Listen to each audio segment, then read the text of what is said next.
أعوذ بالله من الشيطان الرجيم. Bismillahir Rahmanir Rahim. Peace and blessings of Allah be upon all of you. Dear brothers and sisters, let's talk about the purpose of life. How do we start knowing the purpose of life? Let's start pondering upon the creation of this huge universe. Who has created this huge universe? In this large universe, who created this unique human being? Did these both just got created by itself? Is there any purpose for both of them? Human being born and then just dying? Is this the only fact? And then what happens after death? Have you pondered upon these type of questions? Let's just think. When we observe the universe, every element of this great universe seems to have been built with a purpose, whether the trees or the rivers or the seas or the suns or the mountains. Any natural thing or a man-made element, you would think has definitely got some purpose, right?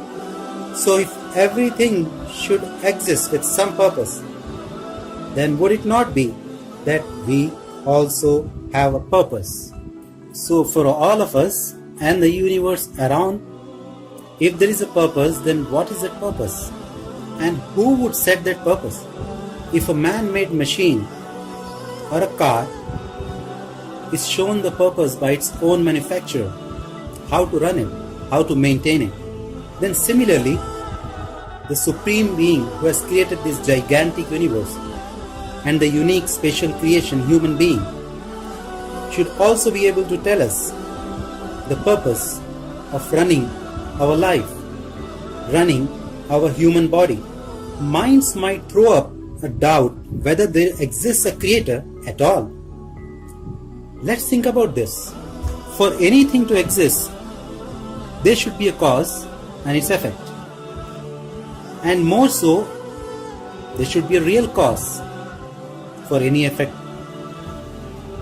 to exist. For example, we observe that if a mosquito comes and sits on a teaching board on a wall hanging there, and we suddenly see it falling down, do we think really that the weight of the mosquito caused the board to fall on the ground? Hence, this doesn't seem to us that this is the right cause of the board falling down. That weight of the mosquito is just not that high that it causes the teaching board to fall down on earth.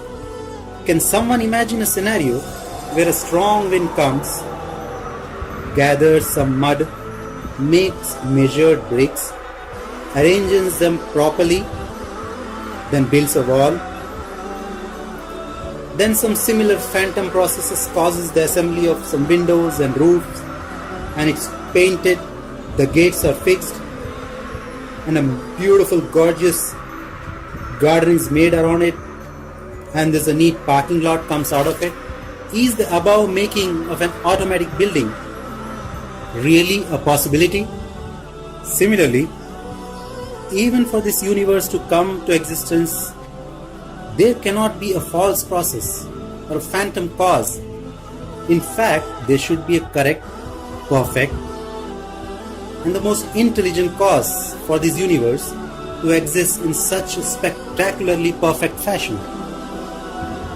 Let's take up 3 theories which human beings put out there. That this universe, it's been there, it doesn't have any end, just came by itself. The second one, it just got created by itself. And the third one, it just could be that a more correct, powerful, knowledgeable, accurate, supreme being might have designed and created the sun and the moon and the planets, which just do not collide each other, but run in a perfectly miraculous orbits. The distance between the orbits of planets perfected to millionth of a millimeter. If you look at the first theory, if we observe the universe, it is expanding each day. The matter is converting to energy, and the energy converting to matter.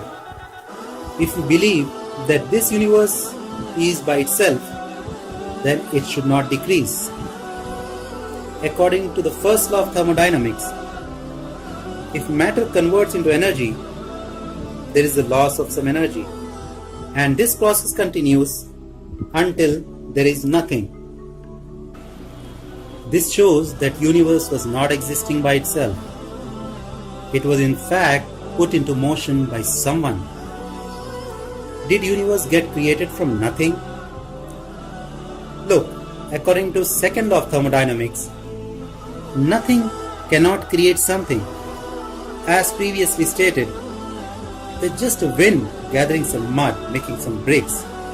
It just can't build a beautiful house by itself. Similarly, if we contemplate upon the creation of our body, who would be not starting to think that this most complex, seamless, integrated human being was in fact created by a supreme being with a purpose to perfection. This supreme being is in fact in the Holy Book Quran, explaining our creation thus. The Creator says, "Verily, we have created the human from a quintessence of a clay. Then we placed him as a drop in a fixed resting place. We then made the drop into a clot and that into a fetus. We then made bones and clothed the bones with the flesh, and from that brought forth another creation. Therefore, blessed is God, the very best of those who create." So let's discuss